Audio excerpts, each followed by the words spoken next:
ये तो सभी जानते हैं कि महाभारत के युद्ध में सबसे शक्तिशाली योद्धा कौन थे, तो वह कर्ण और अश्वत्थामा थे। लेकिन कवच और कुंडल उतर जाने के बाद भी कर्ण इतने शक्तिशाली थे कि वे अर्जुन के रथ को एक ही बाण में हवा में उड़ा देते।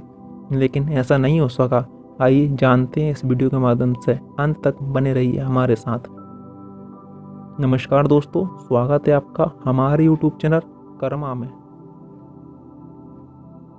दोस्तों, कर्ण और अर्जुन आमने सामने थे। दोनों के बीच घमासान चल रहा था। ऐसे में जब अर्जुन का तीर लगने पर कर्ण का रथ 25 से 30 हाथ पीछे खिसक जाता था और कर्ण का तीर से अर्जुन का रथ सिर्फ 2 से 3 हाथ ही खिसकता था। लेकिन फिर भी भगवान श्री कृष्ण कर्ण की प्रशंसा करते नहीं थकते थे।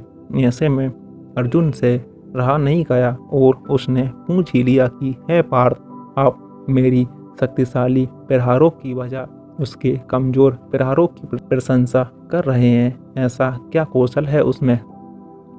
तब भगवान कृष्ण मुस्कुराकर बोले, अर्जुन, तुम्हारे रथ की रक्षा के लिए ध्वज पर स्वयं हनुमान जी, पहियों पर शेषनाग और सारथी के रूप में मैं स्वयं नारायण विराजमान हूँ।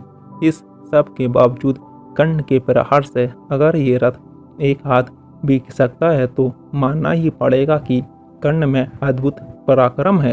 ऐसे में उसकी प्रशंसा तो बनती ही है। कहते हैं कि युद्ध समाप्त होने के बाद जैसे ही भगवान कृष्ण रथ से उतरे तो रथ ही स्वतः ही भस्म हो गया। वो कर्ण के प्रहार से कब का भस्म हो चुका था, पर नारायण विराजे थे इसलिए चलता रहा। ये देख अर्जुन का सारा घमंड चूर चूर हो गया। हनुमान जी के बारे में तो सभी जानते हैं कि उनके बगैर तो युद्ध जीतना असंभव था। हनुमान जी से पांडवों की मुलाकात वनवास के दौरान गंधमादन पर्वत पर हुई थी। मान्यता अनुसार भीम और हनुमान जी दोनों भाई हैं, क्योंकि भीम और हनुमान दोनों ही पवन देव के पुत्र हैं। श्री कृष्ण की युक्ति के अनुसार हनुमान जी से पांडवों ने जीत का आश्वासन ले लिया था। इसी के चलते वह युद्ध में अर्जुन के रथ के ऊपर ध्वज में विराजमान हो गए थे। एक दिन अर्जुन अकेले वन में विहार करने गए। घूमते घूमते वे रामेश्वर चले गए। वहाँ उन्हें श्री राम जी का बनाया हुआ सेतु देखा। ये देखकर अर्जुन ने कहा कि उन्हें सेतु बनाने के लिए वानरों की क्या जरूरत थी, जबकि वे खुद ही सर्वश्रेष्ठ धनुर्धर थे। उनकी जगह मैं होता तो ये सेतु बाणों से बना देता। ये सुनकर हनुमान जी ने कहा कि बाणों से बना सेतु एक भी व्यक्ति का भार झेल नहीं सकता। तब अर्जुन ने कहा कि यदि मेरा बनाया सेतु आपके चलने से टूट जाएगा तो मैं अग्नि में प्रवेश कर जाऊंगा।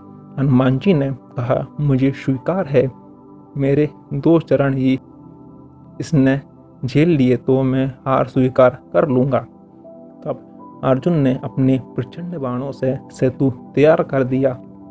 लेकिन जैसे ही सेतु तैयार हुआ, हनुमान जी ने विराट रूप धारण कर लिया। हनुमान राम का स्मरण करते हुए उस बाणों के सेतु पर चढ़ गए। पहला पग रखते ही सेतु सारा का सारा डगमगाने लगा। दूसरा पैर रखते ही सेतु चरमरा गया। ये देखकर अर्जुन खुद को खत्म करने के लिए अग्नि जलाने लगे। तभी भगवान श्री कृष्ण प्रकट हो गए और अर्जुन से कहा कि वह फिर से सेतु बनाए, लेकिन इस बार वह श्री राम का नाम लेके सेतु बनाए, जिससे वह नहीं टूटेगा।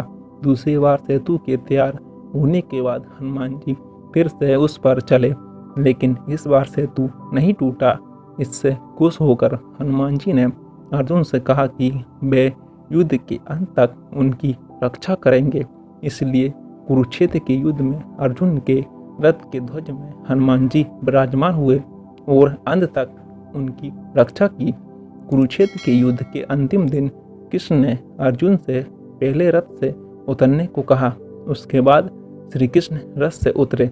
कृष्ण ने हनुमान जी का धन्यवाद किया कि उन्होंने उनकी रक्षा की, लेकिन जैसे ही हनुमान जी रथ के ऊपर से उतर गए। वैसे ही रथ में आग लग गई। ये देखकर अर्जुन हैरान रह गए। कृष्ण ने उन्हें बताया कि कैसे हनुमान जी उनकी दिव्य अस्त्रों से रक्षा कर रहे थे। तो दोस्तों, वीडियो अच्छी लगी हो तो वीडियो को लाइक करें, हमारे चैनल को सब्सक्राइब करें, साथ ही साथ बेल आइकन को भी क्लिक करें। जब तक के लिए जय श्री राम।